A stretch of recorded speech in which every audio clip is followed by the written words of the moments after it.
Okay, y'all, make sure that you have a notes paper in front of you. We're talking about transformations of both exponential and log functions today. So we're going to start with exponential first. When we first introduced exponential functions, we said we're going to use 3x values every time. So on this first table here, our starting x's are going to be -1, 0, and 1. Now, this parent function, remember, there's a bunch of different parent functions because the base could change. But when I raise a number to the -1 power, what happens? Reciprocal, yes, 1 over b. When you raise anything to the 0 power, what happens? You get 1, excellent. When we raise a number to the first power, we just get, we get b. Nothing changes. Okay, so I'm going to just sketch next to it. If b is greater than 1, remember it's growth. So just a reminder of what this looks like. I'm only going to draw above the x-axis because the x-axis is the horizontal asymptote.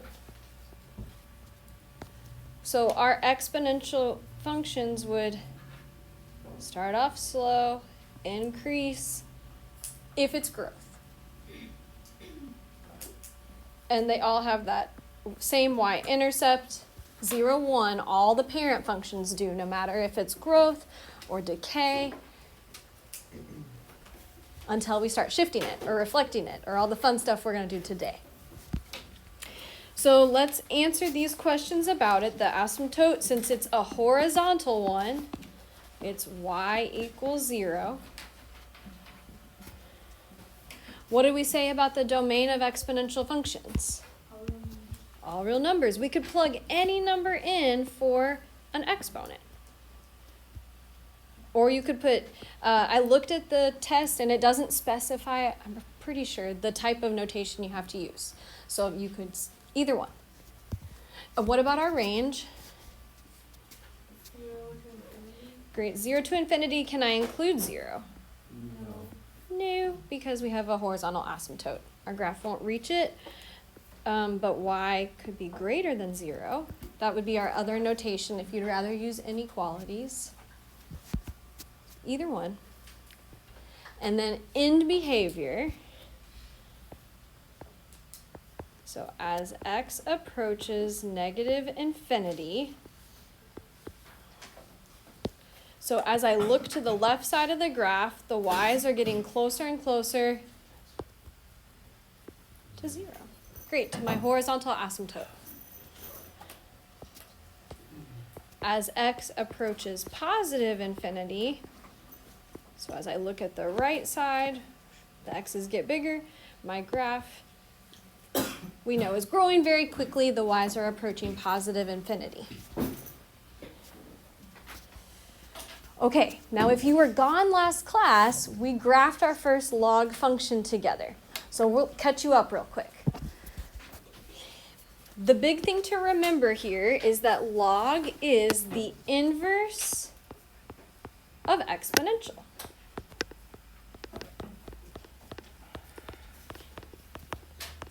And if you know that one fact, then it makes graphing it really easy. Because what do we know about the x and y's of the inverse? They switch. So on my table, the -1, 0, 1 are my y's. And 1 over b, 1, and b are my x's.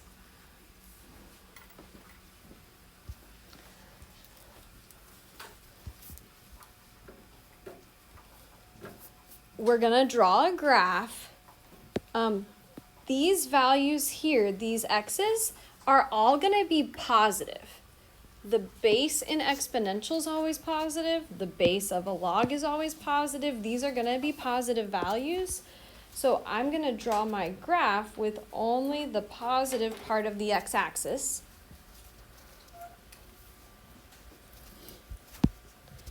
Instead of having a horizontal asymptote, what do we want to guess this has?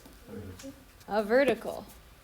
So we're going to have a vertical asymptote. X equals 0.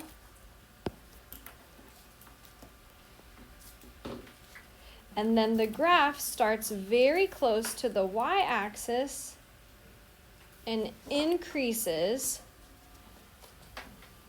It's kind of confusing. It increases at a decreasing rate. So it means it starts increasing very quickly and then it's tapering off with time, or as x increases. So it has the x-intercept of 1, 0, since those ordered pairs switched. What's its domain then? 0 to infinity. Okay, wait, why is it 0 to infinity? Because that's how it goes. Yeah, it's only positive x's, and look, the range of exponential becomes the domain of logarithmic, and then the domain of an exponential is going to become the range. These y's don't have any boundary at all, so the range is negative infinity to positive infinity.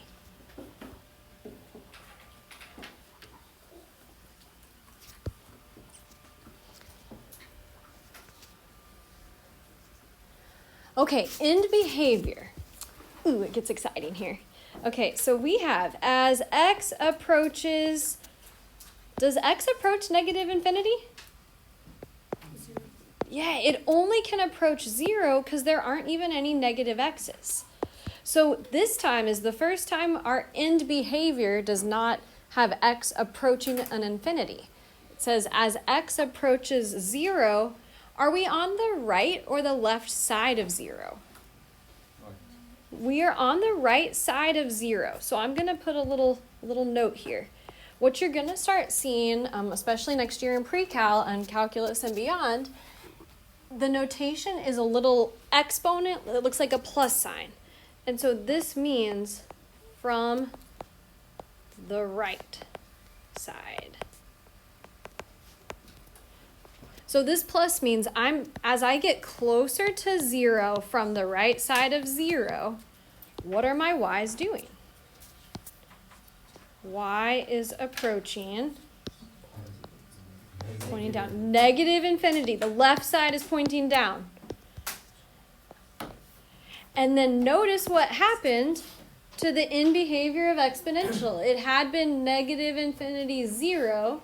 Now it's 0, negative infinity, right? The x's become the y's in inverse functions.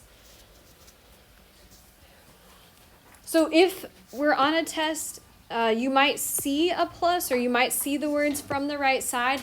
If you don't put the plus now at this point, that's okay. I'm not going to take off if I ask you to write it yourself. As x approaches positive infinity, the right side, the y's are approaching positive infinity. Okay, so the first half of the lesson, we're going to use only the left side. Everything's going to be exponential. We're going to transform it with stretches, compressions, reflections, and translations. So underneath in the next part, I don't want to label all these A, B, C, D because we've been doing that since August. So instead, let's do this. Let's just recap. The left side has exponential. It looks a little overwhelming, but I can see in the exponent, there's B and C. Outside, there's an A and a D. So let's just write a reminder. A and D are your vertical transformations. So do they affect X or Y? Yeah, vertical affects our Y's.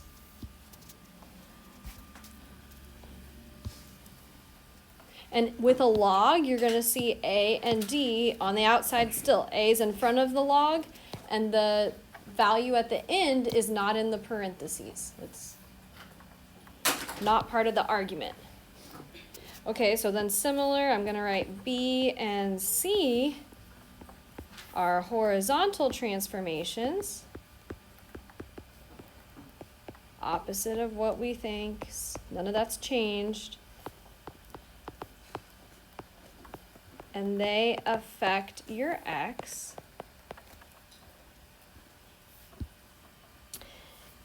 And I'm writing kind of big, but I have a third thing we need to talk about. So this is capital A, B, C, and D. Well, what's this little b? It's the base.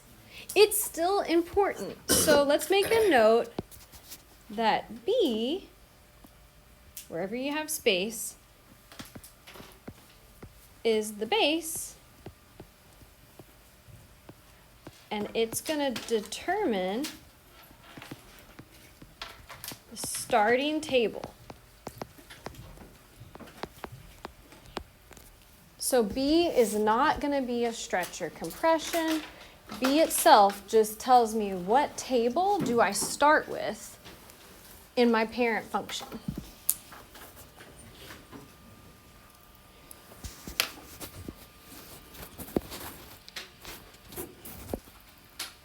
Okay, so we're going to do 2 exponential ones and then pause and practice. So first one says, remember the base is not a transformation. Create a transformation table, a graph, and analyze the characteristics. First question I'm going to ask every time. What is the base? 2. You're going to find whatever number has the exponent on it. And the base will never be negative.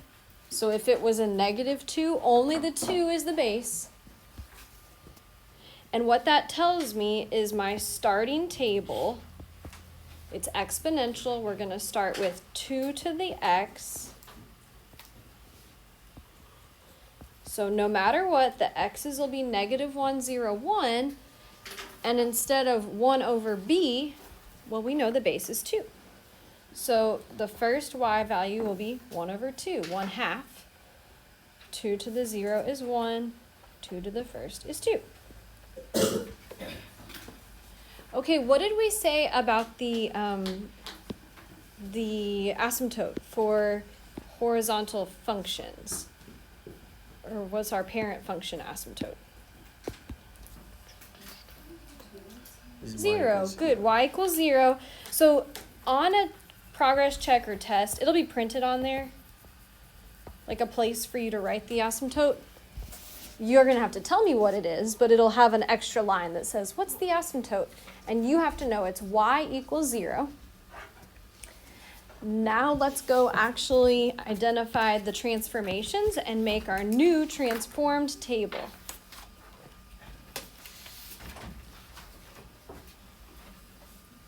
Okay, so let's start with x. What horizontal changes do you see? Yeah, x plus 2 means left 2. Great. So let's go do that to our x's. X minus 2, we'll shift them all left 2. And so let's do your initial x minus 2, make that left side. So we're going to get -3. 0 minus 2 is -2.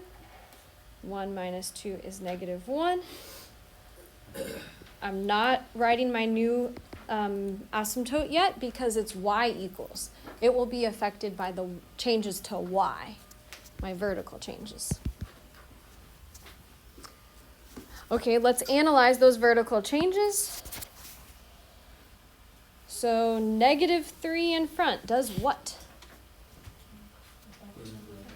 Reflection, good. Reflect over the x-axis, vertical reflection. And the 3 itself is a vertical stretch. Great. You don't have to write your scale factor right there, but we're stretching it by 3. And then at the very end of the equation, our other vertical change, +1, we are shifting the whole graph up 1.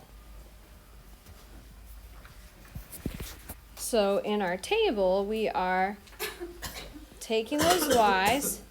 We've got to multiply by -3 to flip and stretch. or reflect and stretch, and then plus 1 to shift them up 1.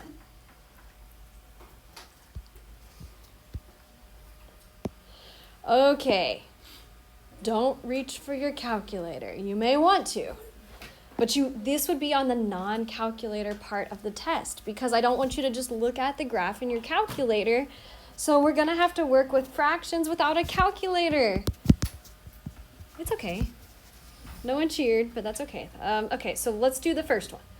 -3 times a half plus 1. Okay, so it depends on how comfortable you are. We know that that would make a half is 0.5. So maybe you realize that's -1.5. Maybe you go ahead and just make it -3 halves. And then change the 1 into halves, right? There's a fancy 1, 2 over 2. So I'm going to get -half. You could put -0.5. You can think through it with decimals or fractions, whatever is easier for you. Plug in a 1. Oh, that's better. -3 plus 1, -2. Plug in a 2, -6 plus 1, -5, and plug in for your new horizontal asymptote. Plug in a 0, so 0 plus 1 is 1. The up and down shift is what's going to change that horizontal asymptote. And that's the first thing I think you should graph. So go to 1 on your y-axis.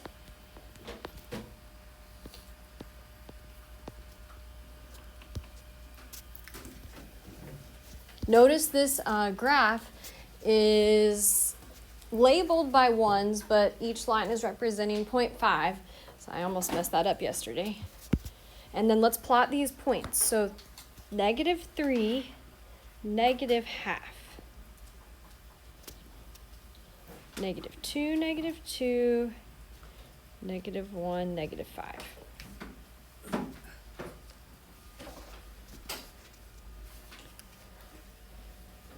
Okay, we get 3 points on there. Then to make it into an actual exponential curve, we know that one end is going to be approaching the horizontal asymptote.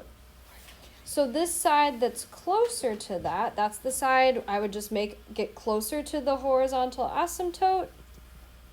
Connect the rest. Arrows on both ends.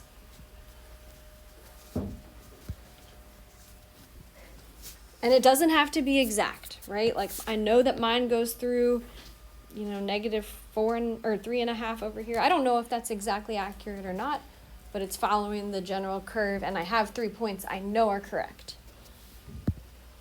Okay, let's answer our questions really quick about this new function. So it's asymptote. We said move to y equals 1. Did the domain change?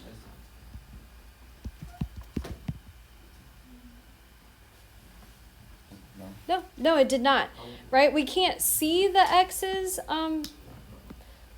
we can't see the graph when x is positive because it's off the graph, right? The y's are very negative there.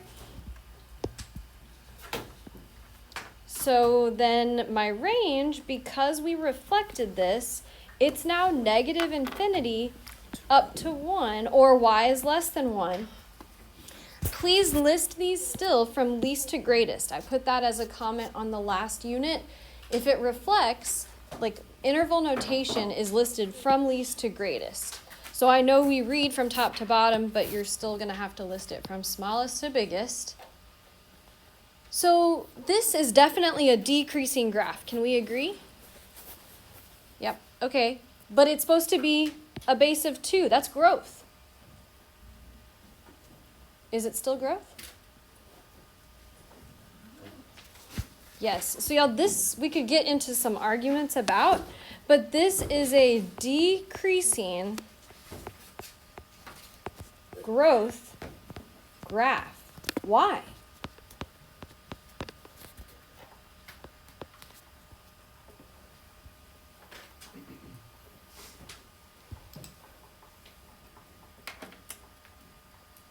How can it be growth but still be decreasing?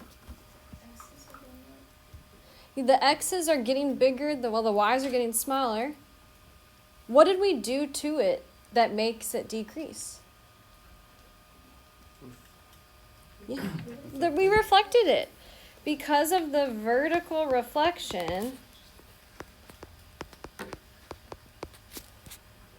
so the growth is based on the base. So the base was bigger than 1.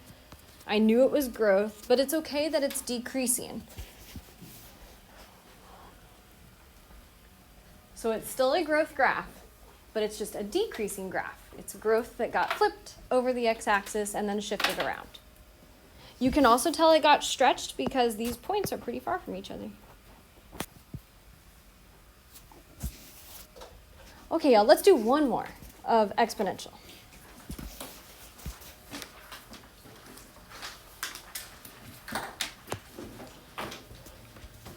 Okay, what's the base? Ooh, yeah, different base to work with. Exciting. So is this growth or decay? Growth. So the base of 3 tells me what table to start with. Oh, let me save some space here. I know, let's see, maybe over here. So -1, 0, 1. And then we have 1/3, 1, and 3. This is from 3 to the x power.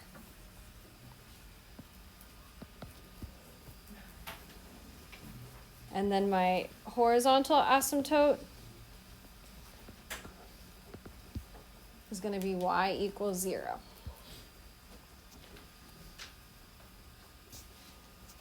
Okay, so now we're going to change all those points once we find our horizontal and vertical transformations. Okay, let's start horizontal. Here with x, what do we notice? There's a negative.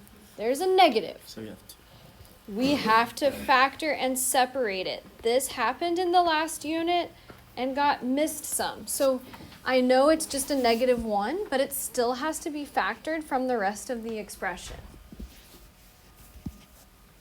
So this graph does not go to the left by 2. It goes to the right. It's translated right to and reflected over the y-axis. A horizontal reflection. Because it's horizontal with x. So oddly, in my table, if I reflect it, I need -x. If I want it to move to the right by 2, I need +2. So this is the one weird scenario when you have -x where your equation matches what you're doing in the table. Most of the time we know that doesn't happen.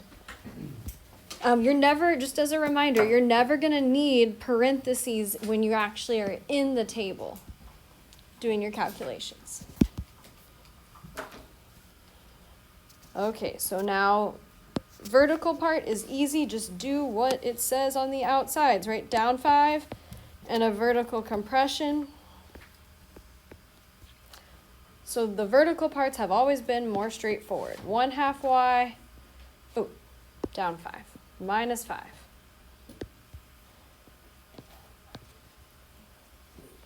Okay, and then, I guess I haven't done the x's yet. So let's plug in our original ones, make those changes. So we're changing the sign and adding 2. So 1 + 2 is 3. Plug in your 0. 0 + 2 is 2. Plug in your 1. -1 + 2 is 1. Ooh, and then get excited for fraction fun. On the other side, we're going to plug 1/3, and we're going to do 1/2 times 1/3, oops, -5. So 1/6 -5. So it's not quite to -5. So you might be able to say, oh, that's like -4 5/6, like you're very close to -5. You're 1/6 away. Or you could go ahead and say, I'm going to convert this into sixths So if I wanted 5 to be written as a fraction, I could say that's 30/6, since it's still 5.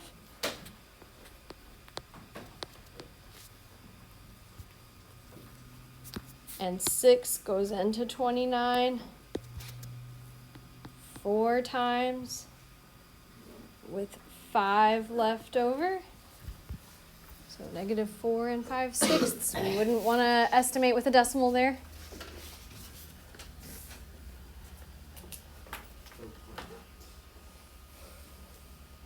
Yeah, it's like -4.8 something, 83, something like that, yeah. Okay, so then hopefully it gets better from here though. Yes, it does. Because we're plugging in a 1, so a half minus 5, -4.5. Plug in a 1, plug in a 3, excuse me. So 1.5 minus 5. What would that be, 3.5? Or again, you could go to the side and work out your fractions real quick and come back. Oh, we better put the new asymptote. Y equals, plug in a 0, -5. Okay, plot that first.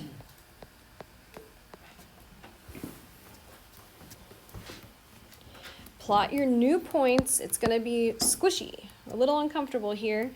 We have 3 and -4 and 5/6. We have 2 and -4.5. I wish we were counting by a half, or by a half now. 1, -3.5. No matter what, you should be able to see which side is getting closer to the asymptote. So extend that out. Curve the rest upward. Again, we don't know that exact trajectory of what that looks like without plugging in more values, and that's okay. It's another reflected growth graph. So it's throwing us off. Looks like decay, but the base says otherwise. The base says it was growth. Parent function is growth, just got reflected. And that asymptote we know is -5. Our domain cannot change by transformations or anything else that I can think of. And our range is -5 to infinity. Okay, also, of course, there's going to be an exponential transformation table and a log one on your next test and progress check. We're going to come back and do log in a few minutes. Any questions before we pause to practice this?